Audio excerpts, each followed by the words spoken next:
Welcome to Conlang diachrony.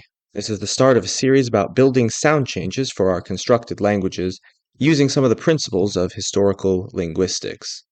My goal in doing all this is not to prescribe how sound changes must be applied, but rather to seek knowledge to make linguistically informed choices. Similarly, I'm not trying to judge particular sound changes in a conlang's history as right or wrong, but possibly saying what sound changes are common or more uncommon. I'm also not going to be creating some kind of an algorithm to spit out a conlang. Rather, I'm hopefully going to end up with a process that can help apply diachronic principles. I do have two caveats before we go any further. The first is that I am not an expert. While I do have some background in linguistics and have created several of my own conlangs, I really want to view this series more as a chance to learn alongside people. I'm going to be going through some textbooks that I have and seeing what they have to say and giving some of my non-scientific opinions about how I might apply it, and hopefully you would find it helpful as well. That said, this is not a How to Conlang series. I'm going to assume you have a basic level of linguistic and conlanging knowledge, and there's going to be a lot of topics that I'm not going to explain, but I'm just going to assume. With those preliminaries out of the way, I'm going to take a little bit of time to lay out some conlangs that we can use to test some of the historical ideas we're going to come up with. I said conlangs, plural, because there are two ways that I've seen most people tend to use the historical method. The first is by coming up with a specific end goal that they want to accomplish.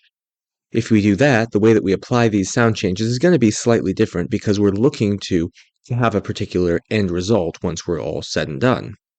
The other way that people do things is a more wait-and-see approach, where they'll just apply sound changes until they like the way that it looks.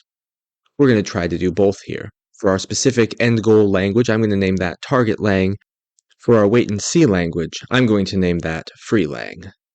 In order to accomplish this, we're going to need to build out target lang's phonology at least a little bit. So we'll start with a consonant table and throw in all the options. Now I also like a dental fricative, so I think we might have those in. I'm not entirely sure, so I'll leave them in parentheses. But to balance out the addition, I'm going to drop out a couple of the stops, make it a little bit more unique in that sense. For vowels, I think we'll start with a 5-vowel system, and then we'll grow it from there. I'd like to add in a schwa and maybe even a series of fronted vowels.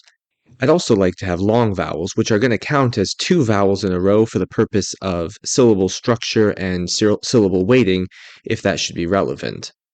I'd like to have some diphthongs as well. We'll throw in those ones. You could analyze how I got to that, but it's not that important. Suffice it to say, those are the 6 that I'm interested in keeping. I also think with so many vowels, it would be helpful to use vowel harmony. Now that we have our sounds available to us, let's talk a little bit about the phonotactics. Our syllable structure, I think, is going to remain pretty simple. Consonant, vowel, and then either a second vowel or a consonant. Now that second vowel could either mean that we have a long vowel or that we have a diphthong, and a consonant can only occur after a short monophthong. W and J will only be allowed in the syllable onset, and I think that we're going to have some kind of stress based on open-closed syllables.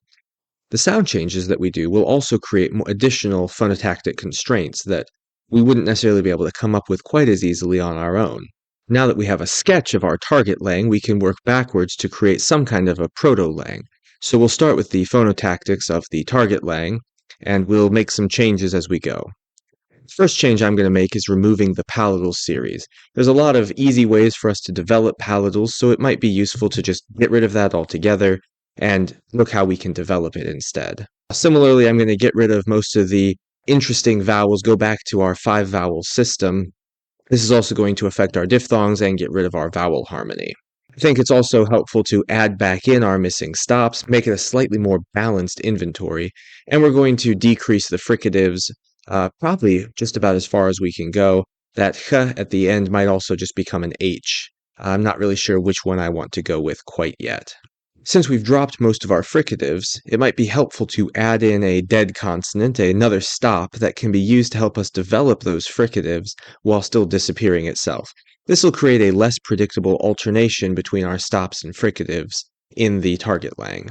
I also want to get rid of some of those nasals, so we're going to scale it all back to just having a single nasal, coronal nasal, although it might actually just be an undifferentiated nasal.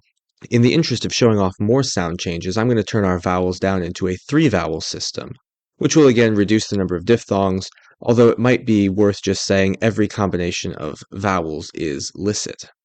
Now let's look at the other phonotactic information we have. Our stress pattern we might want to change. I'm going to just go with a simple penultimate syllable is always stressed. I'm also going to change the syllable structure to add in a little bit more complexity. We will have clusters allowed at the beginning of a syllable. Specifically, I'm thinking S plus a stop, or any obstruent plus an approximant. And with 2 of our languages down, that leaves just freelang.